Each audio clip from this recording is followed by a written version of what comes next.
একটা ক্যাপাসিটর হোক আর যাই হোক, যেমন আমরা যদি একটা যদি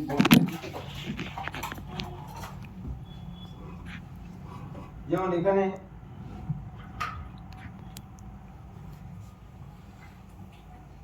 একটা ক্যাপাসিটর আছে, এই ক্যাপাসিটরটা বোর্ডের মধ্যে ছিদ্র করে বসানো হয়েছে না, এই যে, তাহলে এটা হচ্ছে নন এসএমডি ক্যাপাসিটর। এসএমডি মানে সারফেস মাউন্টেড ডিভাইস। যখন বলছে নন এসএমডি, নন সারফেস মাউন্টেড ডিভাইস, নন মানে কি না, না তো, তার মানে বক্তব্য হচ্ছে এই ক্যাপাসিটরটা এসএমডি ক্যাপাসিটর, নন এসএমডি মানে এসএমডি। আর যদি বলি এসএমডি ক্যাপাসিটর, তার মানে মতলব হচ্ছে ফুল ফর্ম যদি করি সারফেস মাউন্টেড ডিভাইস, যে ডিভাইসের সারফেসে বসানো হয়, মাউন্ট মানে উপরে,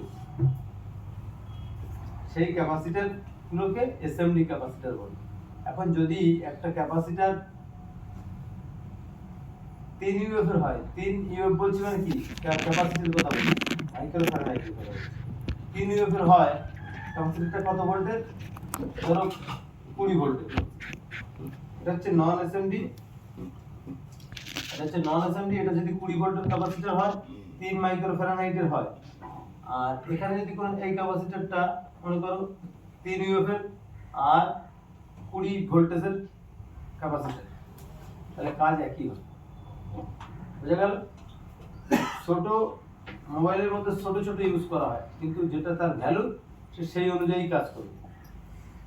তাহলে ক্যাপাসিটর মাপার জন্য দুটো পরিমাপ আমরা মনে রেখেছি, সেটা কত ভোল্টেজের ক্যাপাসিটর আর কত ইউএফ এর ক্যাপাসিটর। তাহলে এইটুকু তো বোঝা গেল। ক্যাপাসিটরের যদি কোন জায়গায় কোনো ক্যাপাসিটর পাল্টাতে হয়, ধরো এই ক্যাপাসিটরটা খারাপ হয়ে গেছে, এটা পাল্টাবো, তাহলে বুঝতে হবে এটা কত ভোল্টের ক্যাপাসিটর আর এটা কত ইউএফ এর ক্যাপাসিটর, সেই হিসাবেই আমাকে পাল্টাতে হবে। তাহলে বুঝবো কি করে কি কেন কিভাবে কাজ করে, তাহলে এবার আমরা আসলে ধরে দিই।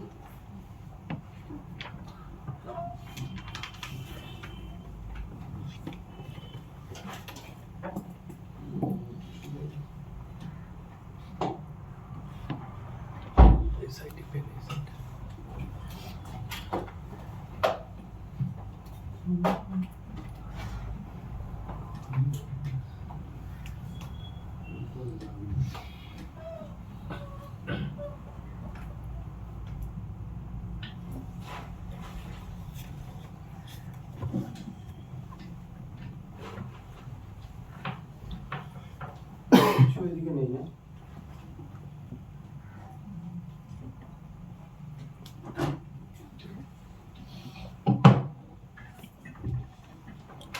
Call manager sir.